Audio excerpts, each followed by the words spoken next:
There we go. Now we're Hello, on. hello, Fred. Hello, Fred. Hey, Richard, I how you doing? missed you for a whole week, I'll tell you. Well, looking at that video, it looked like I missed you. But I was watching you. I was watching you. Yeah, there you go. That's great. You know, A we friendly did. crowd wasn't watching you, but I was. If they're really attentive, they can see your reflection in my eyes. I think my eyes were kind of red that night. I was tired, so I'm just glad I wasn't showing up. Yeah. So you know, it's just as well. Yeah. I mean, God will always do for me what I cannot do for myself. No, no, he won't. You can do for yourself. Hey, you know, like I guess I'm making less movies than I used to. Yeah. And I think I'm kind of feeling like a curmudgeon, you know. Is that a good word? That means like Yes. somebody Yeah. doesn't, Yeah. doesn't Yeah. like what's going on, you know. I really don't like it. And somehow I'm in love with a live language, Yeah. you know. And I feel that people that overuse jargon are always kind of attached to a jargon are attaching to a dead language, no matter what the premise of that language originally was. Mm-hmm. And I think there's a lot of what I would call, you know, faulty definitions that are used in trying to portray what is this non-duality, or, you know, what is life all about. I don't even need to say non-duality, No, you you know, don't. because if life is, you know, life has a similar ring to everybody, you know, but we then go off on divergent paths with it. And how do we do that? Now, if we knew that mechanism, maybe we could see into the core of that life. You know, there must be a similarity. We're saying there is. And then that's really what we're up to, right, is to try to live good. And then, I don't know, maybe I'll just throw this in right away. I was going to save it for later, but I think last time you were saying something about non-duality being useful. You know, and then there's a whole, I mean, useful for what? And that's a huge discussion that I wish to enter into, because, I mean, to me, useful just means it should touch ground somewhere. It should appear in your life. It should make living easy. Living easy. Well, yeah. Well, I can't always promise that it's going to make living easy, but I can promise that because life is going to be what it's going to be. I can tell you that it has been proven very, very useful in my life in terms of dealing with adversity and coming to see things. Because once you see things as they really are, and you realize, well, they can't actually be any other way than the way they are, then it's not like we have to at that point surrender. It's at that point there's what I call spontaneous surrender. I mean, just once we see, oh, this is it. I mean, yeah, but you know, like people are, you know, languages. I don't know. There's so many ways, such a foundation that I feel that needs to be laid. You know, because we're all off on our own ideas that there's something out there, and that then my description doesn't matter that much, because that something is always that something, right?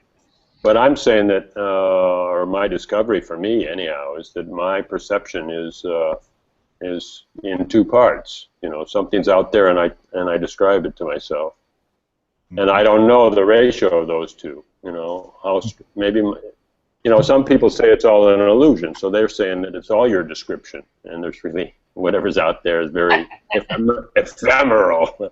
But I don't even know how you could say that. You know, I don't see where there would be a benchmark where you could determine how much is my imagination and how much is just agreement. But agreement is okay, because, I mean, we live in society, so then we live in a world of agreement, and we move slowly from it. Because if we move briskly from agreement, then we're disconnected or ungrounded. And I don't know, there's a lot of fears that go with not knowing, or with total free fall. well, you know, their only fears is if you're trying to right yourself. Well, you got to live in society. You got to eat and Yeah, sleep, right? yeah, And but you have a can, roof over your head, more or less. yeah, but you don't have to. But that doesn't have really much to do with free fall. I mean, in the sense, I mean, the way I see it is just, the way that I see it is if you're, I mean, once we go into, once we see that we are already in free fall, that's the thing to understand is that we're already in free fall, man. And so it's not a matter of getting into free fall. It's a matter of acknowledging where we already are, and which is boom right here in free fall. And as long as I don't try to grab hold, I mean, it's when I'm trying to right myself and get myself secure and get myself where I understand where I am, in other words, exhibit some sense of control, that's when I get scared, because then it's Yeah. all about Okay. this. Now let me say a couple things about that. Because like there's radical free fall and moderate free fall. All right, tell And the me. way you moderate free fall is you say no. You can say no to all kinds of things, right? And maybe it's kind of an imagination, and it causes a lot more trouble than it resolves, but somehow it makes you feel good. And there's something about, it makes you feel good to say, I've got it, I won't go there, Yeah, I'll never let that happen to me again, those kind yeah, of things. yeah, yeah. And then somehow that feels better than saying, oh, those guys are going to come in here again and beat me. Yeah, that's right. So you can tell yourself any story you want. It's not necessarily going to have any influence on the outcome of things, but you can certainly tell each other any story. You can tell yourself. Well, I mean, it does have an influence on the outcome because, like, you disengage with so many things, right? And then you could say, well, people are abrupt to me. People treat me wrong. They say bad things, so I won't see any more people. I'll move to a new town, just stay in my house, and I watch some television and grumble, and go on the internet and say, yeah, everything's terrible, but I don't see any people. So then that part of it I've solved, right? Nobody's mean to me anymore. Well, that assumes that you can make all those choices, and I don't necessarily assume that. In other words, you're assuming that you can that you can go away and withdraw from the public and do this and that and the other. I notice that I've withdrawn from the public, but I'm seen all over the world every day. I got people in my living room, in my house every day through this thing. So I actually haven't withdrawn at all. I'm actually more public than ever, even though I don't leave my house a lot. And so it's doing what it's doing, Richard. This is the way that I see it. Is that it, like with a capital I, if you will, it is doing what it is doing for its own purposes. And I have some kind of influence there. It's paradoxical. It makes no sense that I have any influence, but I do have some influence. I can look at the evidence. I may have mentioned this last week, but out of everybody that I ever woke up, every single one of them was trying to wake up when they woke up. So that tells me that there's some kind of influence here. I don't think that's chance. I think that's an indicator that there's something going on that the mind really can't grab hold of. It's just beyond the mind. The mind wants to grab hold of it and put it in the little hole and put the peg in there and get it, and now I got it and all that. But non-duality is way beyond the mind, man. As long as we're trying to get this thing with our minds, we're in trouble. I'm waiting on you. I got to pause from time to time. I'll get too much emails saying that I didn't. Yeah. You got to have a breath. Well, look, sometimes it's good just to have a pause, right? And that's okay. Oh yeah. Not like I'm lost for words because I can always ramble on. That's fine with me. I just, what I got was, I told you, we mentioned in our off-air conversation, so that, it was, I got email last week from both sides. I got email from some people saying that I hadn't given you a chance to get a word in edgewise, and I got mail from people telling me that, damn, Richard didn't give you a chance to get a word in edgewise. So my feeling is that if I got both kinds of that mail, we must have done it about right. Not that we really do. Okay, you said there's some influence, right? And that's the part that I really want to. It's the part I want to look at. Yeah. Okay. Well, it's a paradox. Let's take it apart and see what that influence could be and how it works. Well, it works through effort. I mean, it doesn't make any sense. I mean, when you see from the absolute view, it's seen very, very clearly that there's, quote, no one here, nothing to do, and that this unit couldn't possibly have any influence on anything because it's just a unit, and that there's no one, it's all, you know, a play, that's all a story, blah, blah, blah, blah, blah. But that's just from the absolute view. What I know is that from the relative view, it certainly appears that I can do just like you said. I can do anything I want. I can lift up these glasses. I can scratch my head. I mean, in other words, it appears that I have all this free will. But because that's from the relative view. But those two views simply do not merge. They will not merge, and they don't migrate one into the other. So the non-dual view is hosting both of those views simultaneously, which is realizing that there's really nothing I can say that's absolutely true, which is I can say, well, that this is right, and on some relative level that may be true. When relative units in all the world, and when, you know, as everybody's going around, they see things from a certain view, from a relative view. They see things as if they are the center of the world, and that everything is, and that everything. Maybe they do and maybe they don't, you know. But anyhow, you're saying that we can't say anything that's absolutely true. Okay, so then right now I'm going to say the whole idea that there's something absolutely true is already a context that's very, very limiting. You know, just drop that whole discussion like searching for what's absolutely true. Well, that's what we do when we. I mean, I'm with you. I mean, but it's because there's no searching for what's absolutely true. Here it is.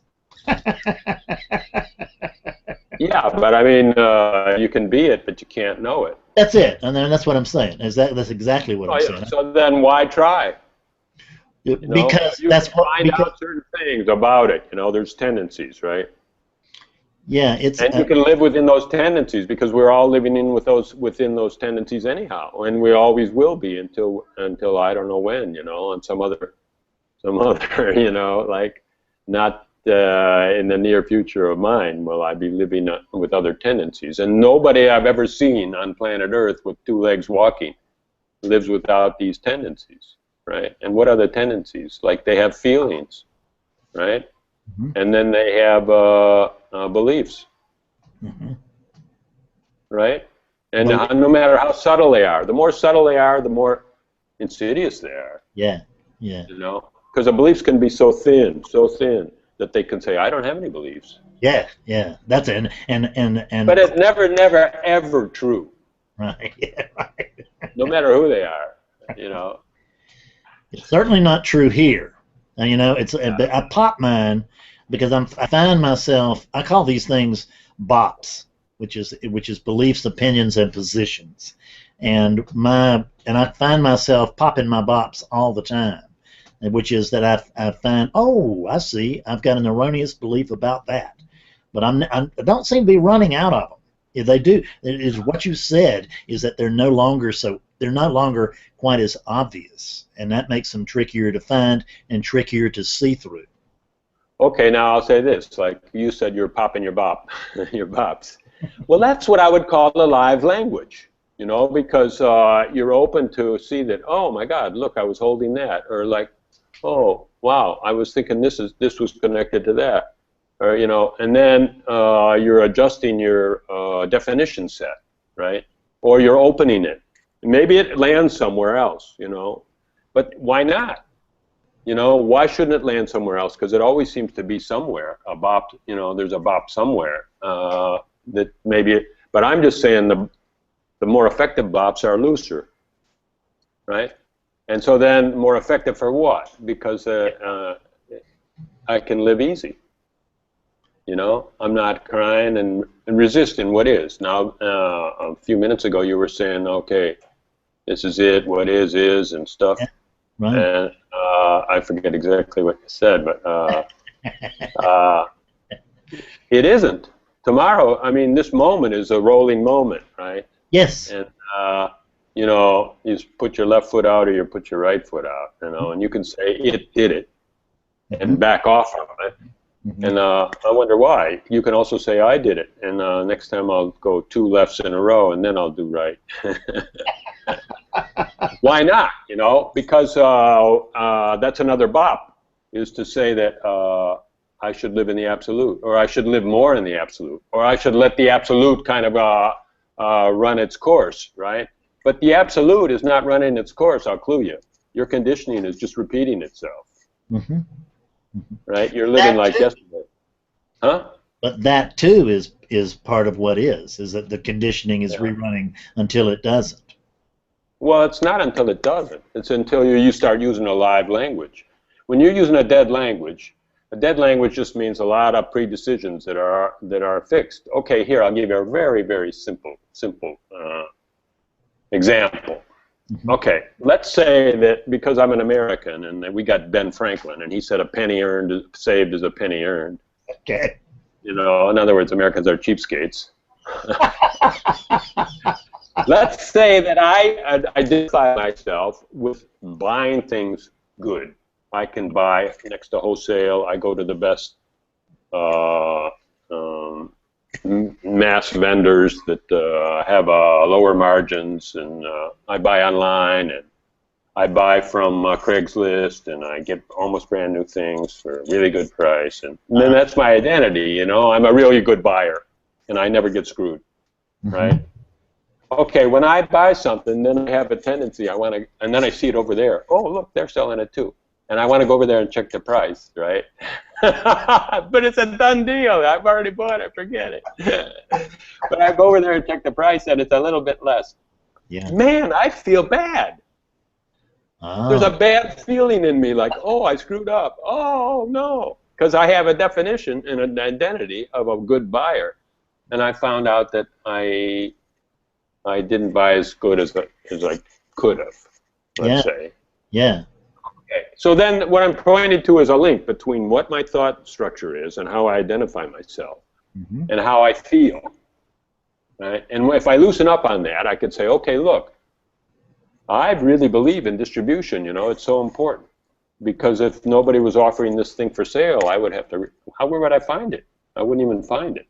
Right. And then I would say, okay, all these distributors and sellers and shops and stuff, they have to make their money. You know, I used to deal with artists, and I'd say, how you doing? Oh, my gallery is selling a lot, but they take half.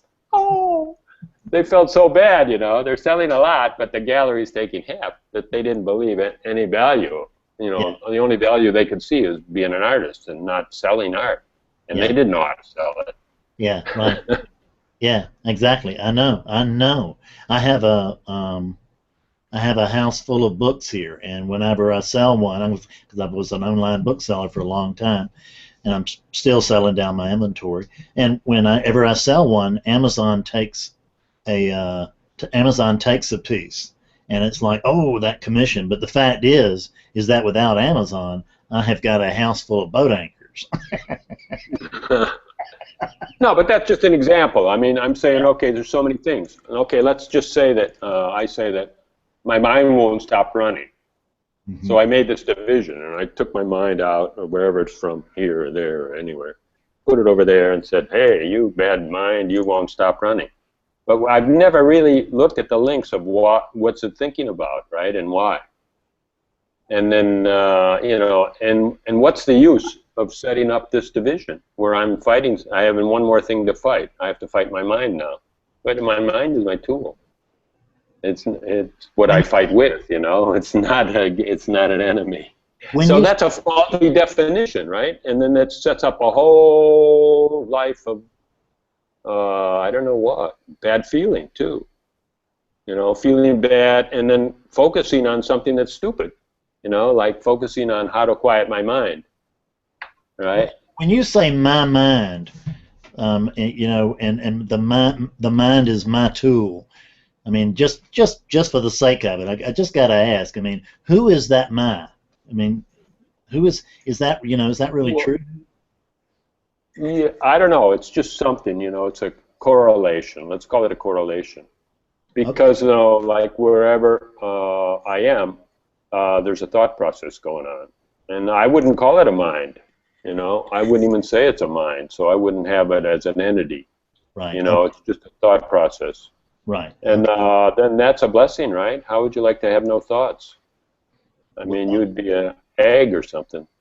well, yeah, I'm not interested necessarily in being thought free, but I will tell you that I am mighty grateful to have a small percentage of the thoughts that I used to have. They used to have, huh? I used to have Yeah. racing thoughts. I mean, I thought all the time, racing thoughts, and that's all I could see was my thoughts because I was projecting my thoughts. I was living in my thoughts, and I thought everybody else was bored. They were living in my thoughts too, and it would just absolutely drive me crazy. I mean, they really did. They just drove me nuts. I had to drink or drug or sex or gamble or do something to just try to get my mind off those thoughts. In other words, get my attention, get my focus off of my own head. And Yeah, it's way more than thoughts, though. I mean, thoughts. Let's just you put thoughts into 3D now instead of 2D. 2D is like their images, but really their feelings and their emotions and their energy levels. You know, like if I have these thoughts that are nothing is working, nothing can work, life is a pit. That's called depression, and that's an energy level. I can't get out of bed. mm-hmm. And so then what we're talking about in these different processes, which are human and should be embraced as human and lived through. Not only, of course, but I mean, if once you start separating all things and say, oh, ego's over here, mind's over there, heart's over here, and stuff like that, Oh yeah. then you're doomed. You I'm know, I with call these all faulty yeah. definitions, and they create a structure of living that is so fragmented. Well, they're faulty if we they're faulty if we actually believe in them to if we actually believe them to be true. But I think that what we talk about the way that I see it is that when we're talking about my feelings, I'm talking about I'm trying to tell you about the things that are happening to me, the thoughts that are in my body, so to speak, which would be my emotions and my feelings. So they're still just thoughts. But if we can recognize when we talk about heart or mind or anything like that, is so long as we don't believe the words, it's fine to use them. We don't suffer from what we think; we suffer from what we believe. So I can talk about, that. I can talk about mind or heart or location of this or location of that or all of that stuff because it makes some sense in the relative world, but it doesn't mean that I really want to bite in on all that.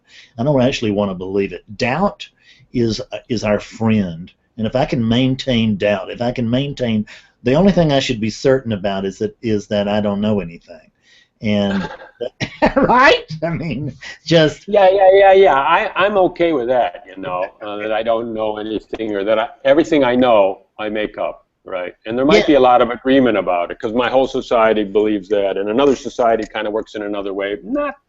Not that far off, but you know, a lot of key things are different, right? And yeah. then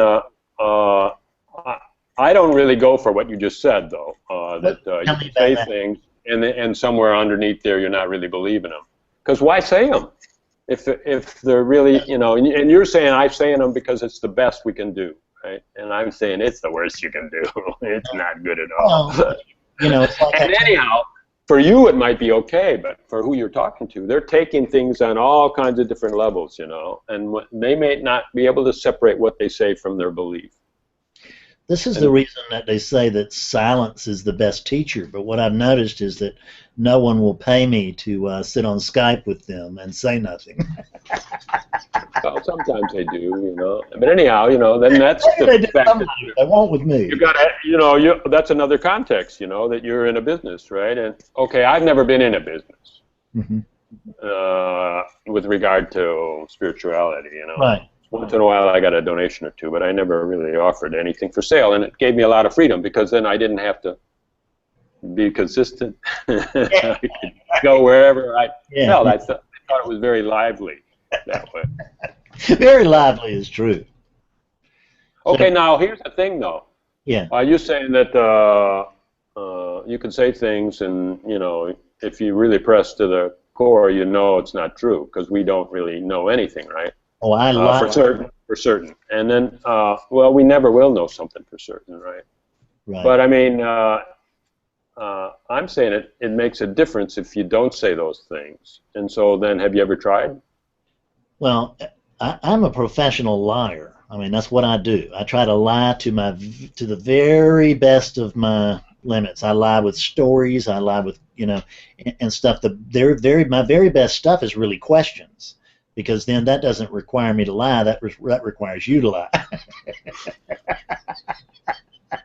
And I throw it on the other thing. But as a teacher, as a spiritual teacher, my God, I mean, what I'm called to talk about simply cannot be talked about. I remember a funny afternoon one time with the first person I had that was a sort of a student of mine. I mean, I wasn't an official teacher yet, and they sure as hell weren't an official student, but they would come over here nonetheless, and she came in, and I said, well, sit down and let's not talk about what we can't talk about. Let's talk about what we can't not talk about, because that's what we do. It's just like the Tao Te Ching. He says,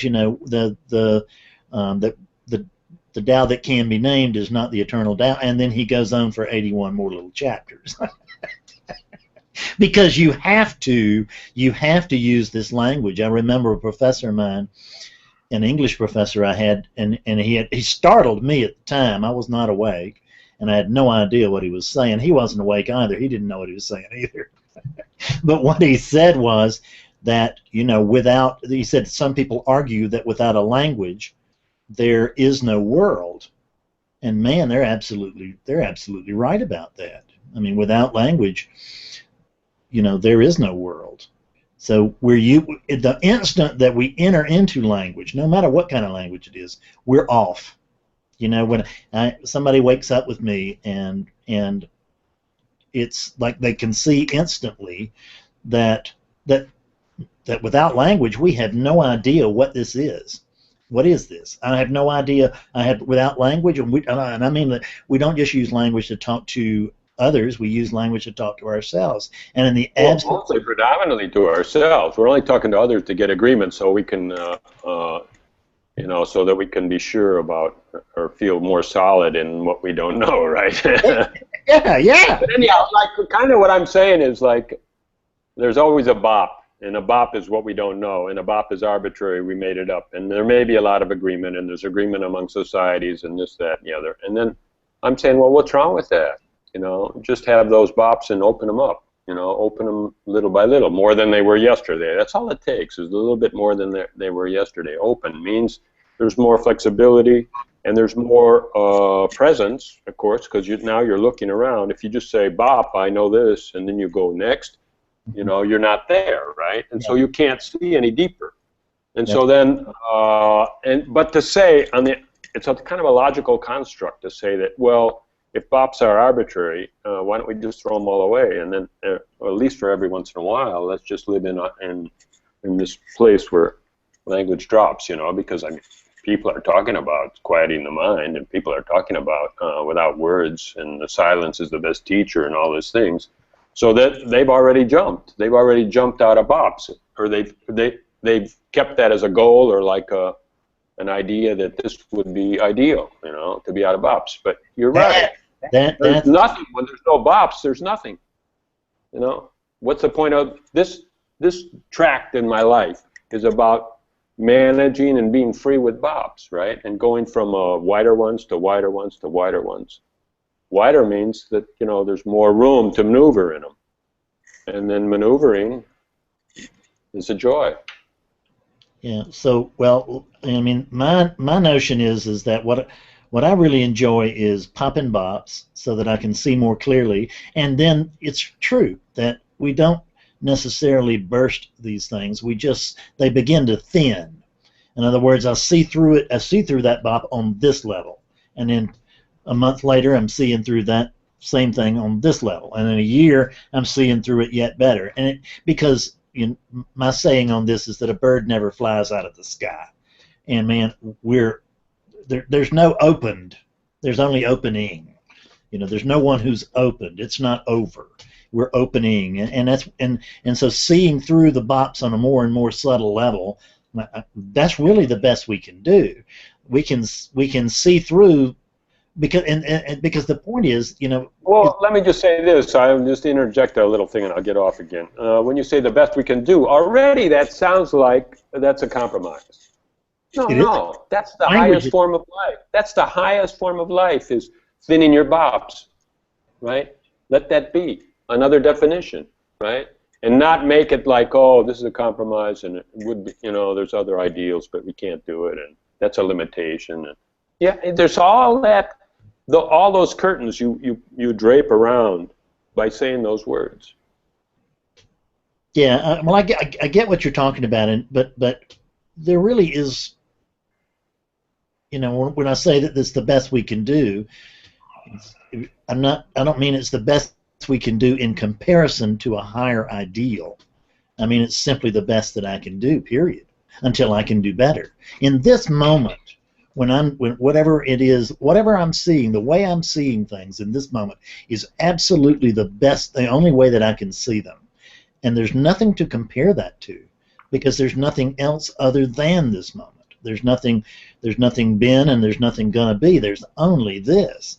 So when I'm speaking from here and I'm saying it's the best that I can do, I mean, it's the best I can do until I can do better. Meaning that at some point there's another arising.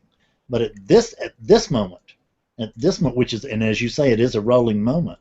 So at this moment, however I can see is exactly the way, quote, I'm supposed to be seeing.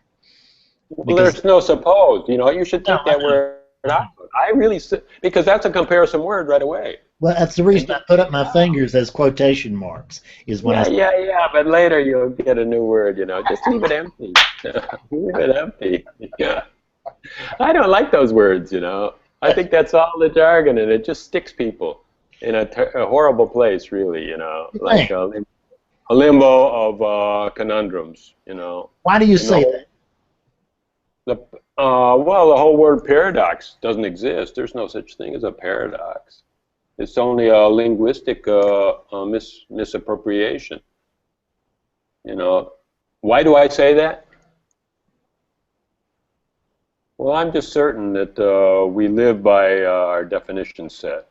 I call it definition set instead of belief, because belief, I don't know, it's hidden. It kind of means it's hidden or something, Definition sets are hidden too. But anyhow, definition set means you can change it. It's your definition, And so that's what is popping bops, or opening up to a wider bop, because they don't just pop into nothing. Once in a while they do, Poof! And then you're like, and then maybe a couple hours later you wake up and say, where was I? Was I still there? I don't know. It can happen, because I can't deny anything. I don't deny anybody's experience or anything, but I can just see the links between what they say. People talk, and I listen. And God, I can read them right and left, and it's no special power. I mean, they're just telling me exactly what, how they operate by the language that they use. If they use a lot of nouns, I know that everything's an object, and they're separate. So let me ask you a question. Objectify everything. I didn't hear that last piece. I don't want to. I say if they use a lot of labels, then they're objectifying everything. I know that they're real separate people because they got a name for everything, and everything is, a name is a separate thing. Mm-hmm. Now, I mean, we use names, but we use them either loosely or tightly. They support our knowing or unknowing.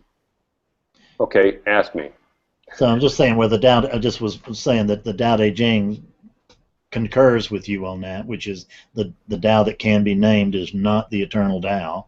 So anytime we're using language, we're off. But I'm just saying that language is, silence may be a better teacher, but but it's only a better teacher in the sense that, well, I mean, there are certainly beings who can emanate a certain sort, apparently. I mean, that's what I've heard. I've never met one, but I know that there certainly are different types of people that energy can have, because I know people talk about that they get big readings of energy off of me.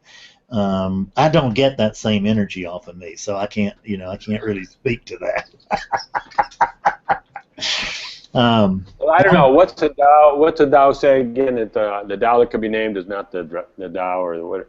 Say that one more time. The first couple of verses of the Tao Te Ching is that the Tao that can be named is not the eternal Tao, and what they're Okay, that's what I wanted to know. The eternal Tao. Okay, the eternal Tao is already a concept that has got to go. You know, drop it. well And then when it hits you on the head, when it comes to you and hits you on the head and just forces you, okay, join the Eternal Tao Club or something like that. But I mean, just to be using that when you're not really in touch with anything like that, it sets up a benchmark that is so far away that I don't know. To me, it's useless. So what do you recommend to use in place of language? I don't. I don't say don't. You know. Oh well, let's call it you know, inspection, or let's call it discovery. You know, language is there certainly, but it's a live language, means you don't settle on it, and you don't pick terms that make objects. And you know, the eternal Tao might not be an object, but I mean, it sounds like it to a lot of people. So especially if you're quote unquote teaching or publicizing things, then you have to kind of, I think, be responsible for how people are receiving it. You know, not that many people are. They just say, "Oh, I'll broadcast this stuff," and those that get it. And those that don't get it, you and I have talked about that before. That it's perplexing how many people don't get what we're saying. You know, and that's a small fraction that do. You know, especially if you expand to 7 billion and say, "Okay, 7 billion don't get it." Yeah. You know, 7 million get it or something like that, and 7 billion don't, or whatever, you know. And then out of those 7 million, only 7,000 really are blah blah, you know. Yeah. Or whatever. Yeah. Right. But you know, and then okay, whatever you make an excuse about, you repeat. So anything you say that's an excuse, okay, you make an excuse that words can't say this, you know, but they can approach it in a different way than the words than the particular words we're using today. Right? That's you know, there is my whole point, is that non-duality is that we're stuck with this language, and to me, non-duality is simply the sharpest language that I'm aware of to talk about that which can't be talked about. So it's I would be very happy to use a language that was sharper than that. You know, when I write a post or something, I'm trying to say something as absolutely clearly as I possibly can. And I recognize that I can't transfer what's actually going on to the page, but it's my job to get it as closely as I can. Or, you know, and I did like it was my head, but I really mean I can't put this down on the page. I just can't, you know. So what I can do, and I can't put this experiencing down on the page. What I can do is shoot to come as close as I can, which means policing my language pretty carefully. So I really do try to watch, you know. I really do try to be careful about what I say, because I noticed that when I use very sharp language, if I'm with somebody who's open, it will change them. It can change their whole lives. You know, in an hour, really, or in a couple hours for sure. In a couple of hours, I mean, of steady leading, of sharp language and sharp questions and sharp leading. I mean, that changes lives, and that to me is. I mean, to me, that's significant. To me, that's, you know, that's important, because you know, I have people that that, like, from the absolute view, it may not make any difference, but I've got terminal patients who are clients of mine, and people that are in all sorts of terrible stuff, and you know, it's to be able to bring some relief there.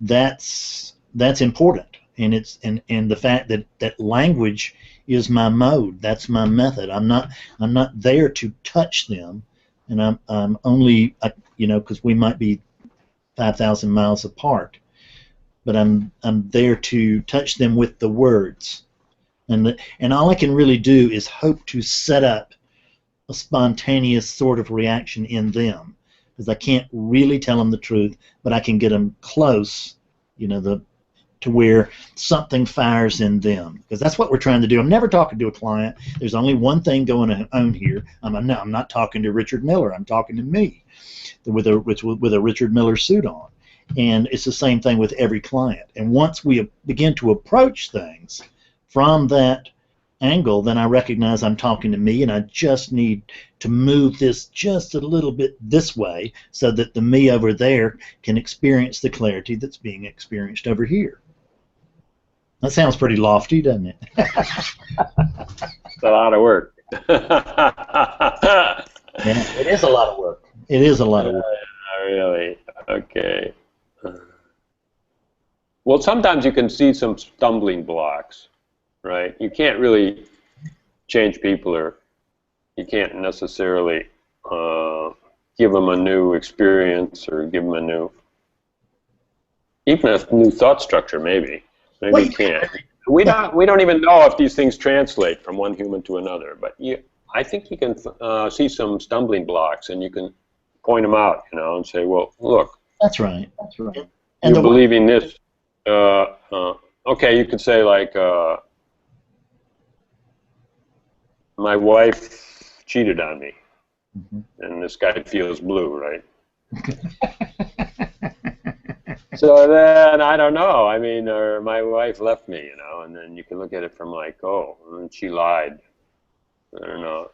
Well, you know. But then you can look at it like, oh, well, she's free, you know, and you can really say that, ooh, you know, what actually did she break? She broke my idea of what the promise was, right? My idea of how life we should live happily ever after, or something like that. Well, you know, I'm not really much of a dream coach, and so when we're looking at things like that, all I'm ever trying to figure out is, you know, so this is what your wife did. It really doesn't, you know, the why, there is no why to anything. She just did it. That's the way. That's what happened. And it's not about you. I can guarantee you that. Your wife's not doing anything about you. She's doing it because that's what she's doing it. And to help them come to that understanding, which is to go for what's underneath that the situation. I mean, if I have a terminal patient or an older person, I get lots of them. I'm not a youngster myself, and they have a fear of death, then that's just a misunderstanding. I mean, it's just really, that's all it is. There's nothing to be afraid of with death. It's just a total misunderstanding. So if I can use language and questions and stories, all of which are language. So if I can use language in different ways, then I can help bring about a different sort of peace over there, different sort of acceptance. It's really just a level of clarity. That's what I'm always after. It's never about, you know, you can't ask me what should I do in my life. I have no idea. I don't even know what this should do. I can't possibly know what anybody else should do. But what I can know is that if I can help you see your life clearly, if I can help you see life, period, with a capital L, then all of these other things will just work out the way they work out.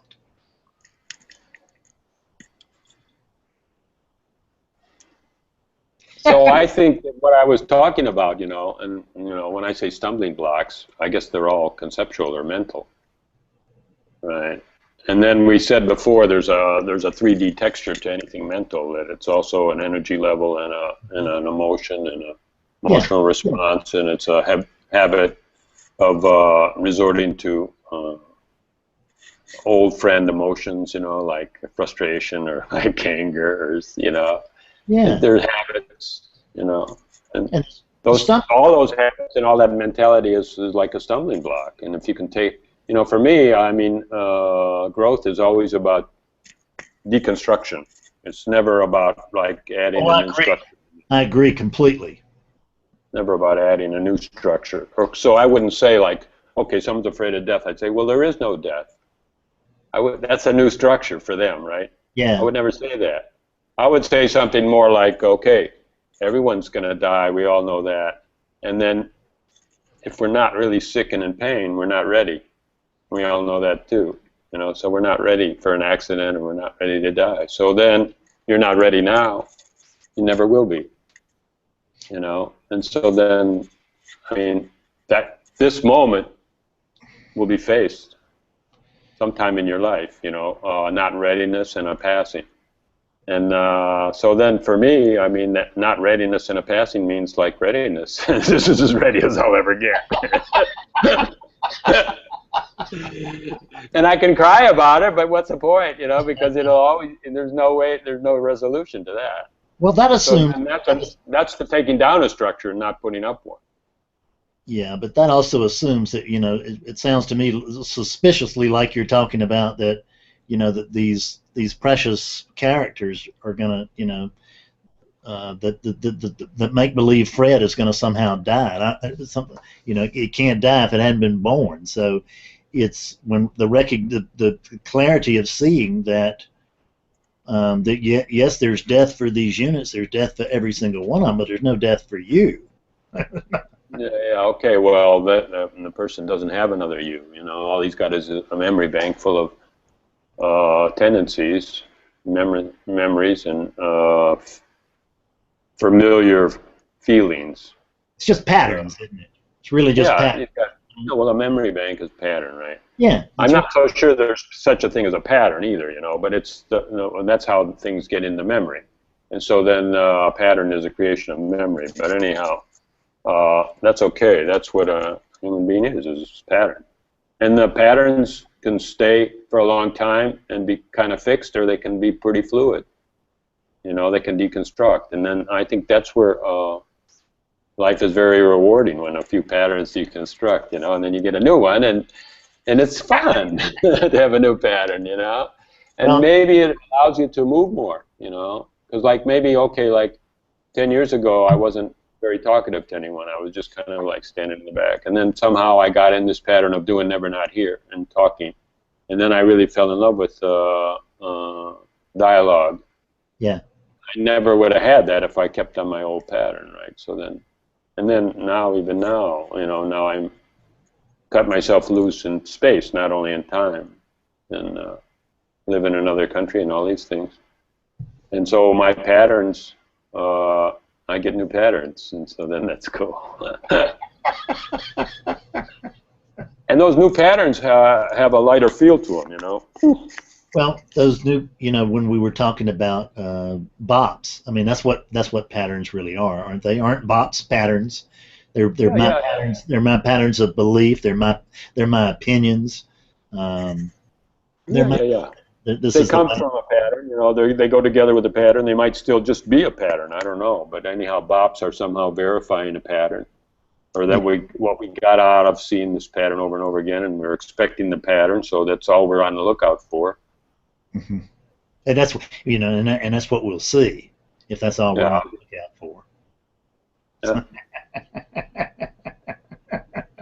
So then, you know, questioning patterns. You know, you can't really tell people that your pattern is not true. You know, you got to have them discover it. Yeah, because on one level, I mean, on a relative level, the most relative level, really basic, then their patterns are true in the sense that a unit that is, again, I mentioned this earlier, but when there's not conscious awakeness flowing through a unit, in other words, like there is here, if there's not conscious awakeness flowing through this unit, then this unit genuinely believes it's the center of the universe and that everything should line up and conform to its wishes. And actually, from that unit's point of view, that's actually true. I mean, so that's the reason. Well, I don't know. It could be the center of the universe, and well, not the universe, but the center of perception, let's say. Yeah. Or somehow it's correlated with perception, because somehow whenever there's a perception, the unit is here, right? And so there's something happening about it, some kind of a correlation with it. But I mean, to say that it always should get its wishes, I don't think very many people even believe that they should always get their wishes. They might strive for it. But so many of them, so many people, and this is another thing I object to, have retracted from striving, or or making any efforts, right? And they go into something else called resignment, right? It's just this way, and so then that's kind of like a tumor or a dead spot in their life. Well, I mean, what you're really describing here is, I mean, it's just resistance in it's just different forms of resistance. Because in my opinion, everybody, I mean, the way that I see it, the people that I deal with, I mean, maybe people I deal with are unusual, but but everybody that I deal with does want the world to be in alignment with them until they don't. I mean, that's the whole point. That's the reason they come to see me, is that they don't want that to be the case anymore. They're getting tired of trying to manipulate the universe to fit them. So they come to me to see if I can really pull them out of that pattern. That's what it really boils down to.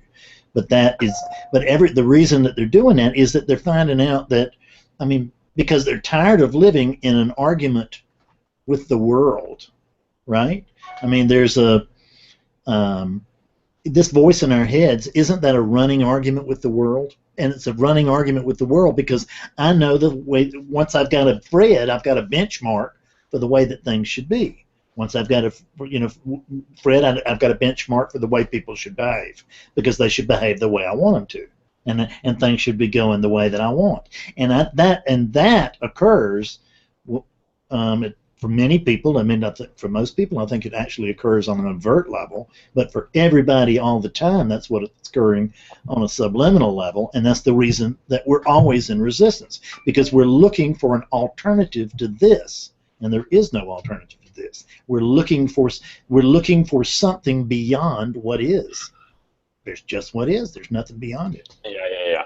But anyhow, I mean, I don't know exactly how to say this. So bear with me a little bit. But I mean, okay, what is? People are taking this wrong. There's no alternative to what is. Okay, of course, in this moment, it's a done deal, right? Yeah. But in 1 millisecond, it's in flux, right? That's right. And even 1 millisecond is still a concept, right? Yes. Yes. Yeah. And then, I mean, okay, well, if I have a job and every millisecond, every second, I made $1, right, or a penny, and maybe I'll be able to see that come in a check, And if I don't have a job, every millisecond or every minute, I didn't make a penny, and I won't see any check, right? So I mean, okay, like those are two differences, right? And you could say, because when you say that what is this, what we have to do is I mean, what I'm not suggesting is that we throw in the towel, because that is not surrender. That really is resignation. So, but when we can recognize that there's not any alternative to what is until there is. So in other words, this is not unique to me, but if I... Well, is it a waiting game then?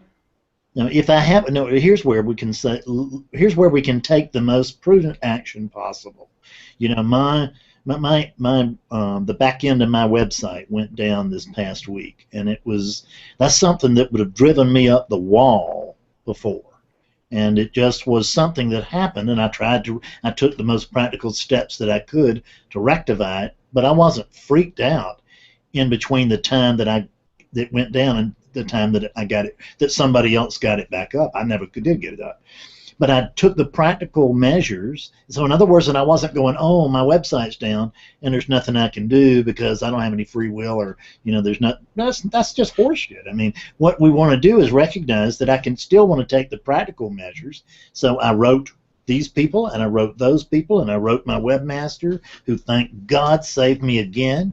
And but it's the recognition that when I'm not in opposition to the back end of my website going down, then I'm here and freely available to actually be able to focus on fixing what's going on, or rather than being in resistance to it. Let's take a real deep look, and I don't know. I don't really have any road answer on this, or I'm not thinking of anything right now. But let's take a deep look of being in opposition. Okay. What is this being in opposition? So it's, I mean, that's, just notice right now that in the absence of opposition, what do we have? And really, let's, if we stop right this moment and we say, and we just, you can have your opposition back, and but just drop it for just a minute. You can have it back if you want it. But if you drop your opposition literally right now, what's left? Well, there's pregnant possibilities. Yeah, there's just this. In the absence of, And there's more energy, right? There's a lot of energy because you're not using energy on something that'll never resolve. You know, like opposition or like grumbling about the past. Of course, the past will never change, right? And does that grumbling, I mean, I guess people have a definition, a faulty definition set that says the more pissed off I get, the more effective I am because I get energy. Right. Yes. And then, yes. and then finally I'll do something about it. If I really, really make myself, I can stab myself with a knife or something like that. Or God, or God will listen to me and He'll get it right because He's just, He's got this thing wrong. I cry loud enough. But anyhow, that's just a faulty definition, right? And you realize that that's actually 100%, 180 degrees out of phase. You know, it's actually just throwing your life in the garbage can. That's right. Your life force, let's call it. Yeah, and, and for these minutes, you've decided to abdicate and just be in opposition, okay? And then, of course, deep down inside, you know it's absolutely useless, but somehow you like it. You like to hear yourself scream and cry, you know, and it's kind of cool if somebody else will listen, you know. You could call someone else up and say, yeah, they really did that wrong to you. But then you can go all the way back to all your conditioning, you know, and all your abuse and every last thing, and realize that there's no opposition to any of that, because as you're opposing all that, you're just throwing away today. You know, today is a life that you're like discarding for what? For what good purpose? And once you're gonna really get firm in that knowledge, there's no more opposition, there's no more resistance to what was, you know, or to what is in this moment. But you're perfectly willing to work for change, and then to kind of even to try to go to some kind of blank space or some kind of like a resting ground and just see what pops up, like what would be the next good thing to do in a case like this, or what are the possibilities, even write them down or whatever. Yeah, I mean, I think that if I'm not coming from a place where I know what should be going on, because I mean that's to me that's the trickiest thing, is that once I think I know who I am, you know, I mean, because I don't have any idea who I am. I mean, what I am, I will tell you that. I can report that I am, but I have no idea what I am, no idea whatsoever. What I am is prior to language. That's what we're sort of saying earlier. So if I don't even know what I am, can I possibly know what should be going on here? I mean, that's the real point. I recognize that without the benchmark of Fred, I don't actually know what should be going on here, which means that I'm not looking at all of this and saying, well, this is wrong. Okay, when you say it like that, you know, in other words, okay, it's a logical structure that you just built, right? And if there's no Fred, but I'm not always thinking there's no Fred, right? And that really, how do I navigate? I navigate on a feeling, and that feeling is either solid or woozy. If it's woozy, I think, oh, something's wrong. Something should be resisted or changed. If it's solid, I think, great, I'll chug forward. And so then what I think you should do is look into the nature of how does that solidness come, or, you know, I'm not even saying the solidness is correct. For sure, it's not correct, because I mean, some of the most solid people are some of the most tyrants. I'm not saying it's good, but just to look into that mechanism, and then also like engagement, disengagement, like where do I choose to engage and where do I choose to disengage? And I think disengage out, and so many people is a stronger weight, you know, it's heavier than the engagement. They engage just in their little circle, you know, where they're sure they're going to get the agreement, right? And then they disengage everywhere else. And even spiritual, you know, how many people are only engaged on the internet and not engaged in their community? Yeah. You know, they have no friends. I don't have any friends. I don't speak Thai. I might Yeah, as but well be in Thailand. I'm in South Carolina, and nobody speaks non-dualese here. I have actually had the beginnings of a small. I cannot believe it. It's taken years, but I actually do have the beginnings of a small group. I have I currently now have 3 people. This is a huge victory. Is that I have 3 people. they're 3 jewels, you know. Yeah, that's right. Yeah, They're 3 real jewels. yeah, it's great. It really is. It's cool. So, but I don't have no. I'm not engaged in the. I'm engaged in my community because you are in my community. This is my community. I really. Yeah. I don't have. Betsy and I are not social gadflies. I promise you that. We we are. I mean, we're both hermits. You know, she's more of a hermit than I am. She works outside the house, so she's thrown into the world every day. But when she's not thrown into it, I mean, she's very happy to stay right here, not answer a phone, not see it, just nothing.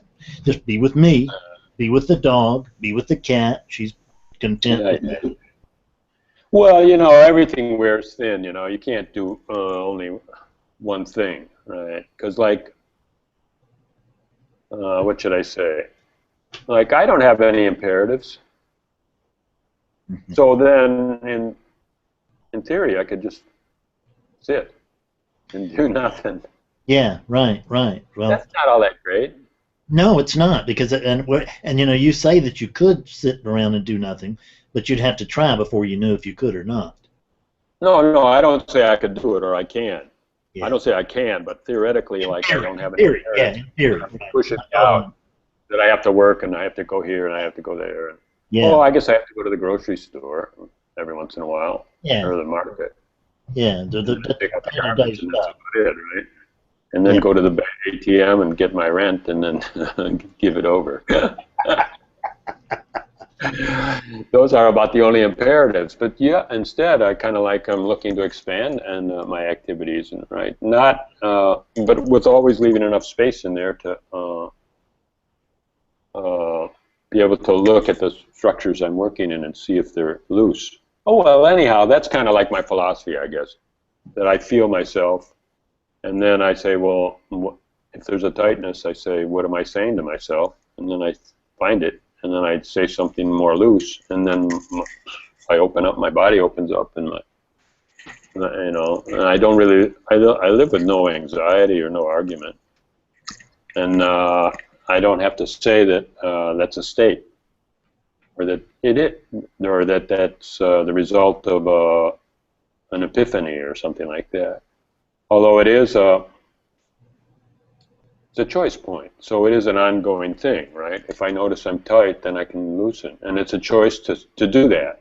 And all I need is a very simple structure to do that, to loosen, is to say, oh well, I've lived so many years tight, so now I'll try a few loose.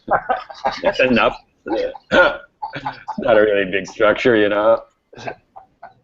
Try a few. So then, okay, like I would try to promote to people to experiment.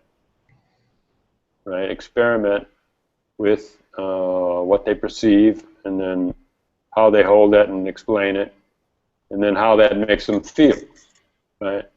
And then, in order to do that, you need to try on a few different explanations, or you can move around too. You can go somewhere else, but there's always the explanation thing.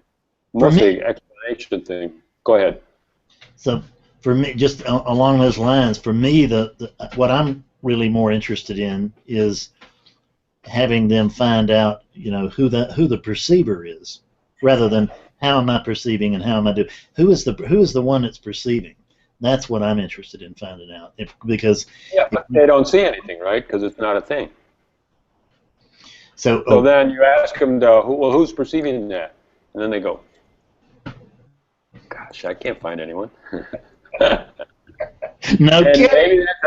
Maybe that's a thundering discovery, and maybe it isn't. Yeah, but they're not going to see anything, right? What are they going to see? But well, no, they're not in the same They're universe. going to call it awareness or something like that. Yeah, yeah, yeah. Oh, wow. Give it a name, right? But it's the point is that for me is that if I can recognize that once I begin to recognize that there's just one thing going on, which you know, I know, I assume you know, certainly that's my experience, is that there's just one thing going on here. When I can recognize that, I don't have to put to really pull into to manipulate myself into surrender or anything else. Once I recognize that there's really just one thing going on, if I'm living in that truth in this moment with this arising, then I don't have any arguments with it. Just I don't have there's no surrender and there's no not surrendering. No resistance. Yeah, there's just no resistance. Period. So listen, we I would love to do another one of these if you want. Yeah, I do. Okay, well, we'll do another one next week. Right now we're a little over an hour, and we had said, well, let's do one. Let's go for an hour. Yeah. Shouldn't we get to some thundering or to get some thundering conclusion or discovery? Let's give it a couple more minutes and see if we can tie it together. Okay. It's kind of like just drifting off now. Oh, okay. All right. Yeah, I don't know what that would be. So, well, I don't either, but I'm certainly welcome to see if something strikes us. But I think that the fact that recognizing that there is that the energy has played down seems to me to be that says it in itself to me. Right. Okay. I'm not going to try to build a new energy or nothing like that. But I mean, I guess I'll just start talking a little bit and see what happens. Somehow, we all have some kind of a. I want to. Somehow what? I'm stumbling on a couple of words here in myself, but let's say we have some kind of I'm just going to call it centric perception. Somehow it seems to be a centric perception. Okay. And our attention is either on that centric perception, which means like what's going on in here, in this moment, in this life, and around me, or our attention is off of that centric perception and onto ideas. Basically, they all have to be ideas, because if somebody else is sharing with us, it comes as an idea first, and it doesn't come, and then there's a feeling to it, because we already said that all ideas are three-dimensional, have feeling, and feel good or bad and all that. But something I want to say that's different than a centric perception, and I was going to say egocentric perception, but I don't want to say ego, so that's a no-no. So then I'm just going to say, like, maybe next time, I want to talk about the value of a centric perception. Like, okay, we're alive, and we have our own senses, and we have our own mechanism, and we have our own unit. And then somehow, if that centric perception is loose enough, I say that we make discoveries. And if we're making discoveries, we learn from our own life. Yeah, I say that, huh? I was just saying, yeah, because there's a sense of Fred here, there's a sense of Richard there, so there's a sense of a centric position. But of course, there is not actually any centric position. But there's certainly. Yeah, but I wouldn't say that to anyone that, let them say it for themselves. But I wouldn't say that to anyone, really, because I'm trying to not pull people off of their so-called centric perception. Their centric perception might be that there's no centric perception. That's okay, right? But I don't want to pull anyone off and say, oh, here's another image. Take this. Oh, I don't want anybody trading their beliefs for mine. Yeah, okay. If you say there is no centric image and they don't see it that way, you are. You're giving them an image to focus on and come off of their own life, right? In a way. I don't say there's no centric position until I've actually shown it to them. Then they've seen it themselves, and then the language is just. Yeah, then they can say it. Let them say it. That's okay. So then, I say there's a value to centric perception, and that all of our learning is based on acentric perception. Me trying to adopt yours, my teacher, or in college or anywhere, just when you're a child and a baby and whatever, you're trying to adopt your chums, your schoolmates, and your parents' position. You're trying to test them out for size. So you're always taking like foreign images, right? Which is a way of learning, which works. It works because we do get college degrees and get jobs, and people do, drill for oil under the sea and do all kinds of real difficult things and make them work. So that works, but maybe just in the field of knowing yourself, the centric perception might be the way to go, and learn from yourself, and then it's already an experience, and you don't have to face the conundrum of how do I take a thought and make an experience out of it. Well, I act it out, I mimic it, and then how much of that fantasy is fantasy, and how much of that is okay. That's kind of where I want to go in the next talk. Well, I'll try to go there with you. We'll see, and we may find some places for interesting disagreement, which is fine. Okay. We're not here to disagree. That's a good way. Talk. And I respect you. I respect your opinion, and I respect mine too. Okay, I definitely respect your experiences. Okay, my friend. Thank you, Fred. Thank you so very much. At least I think we've got this damn thing figured out now. At least. Yeah. All right. We do. I'll see you next week. Thanks so much. Bye for now. Yeah, man.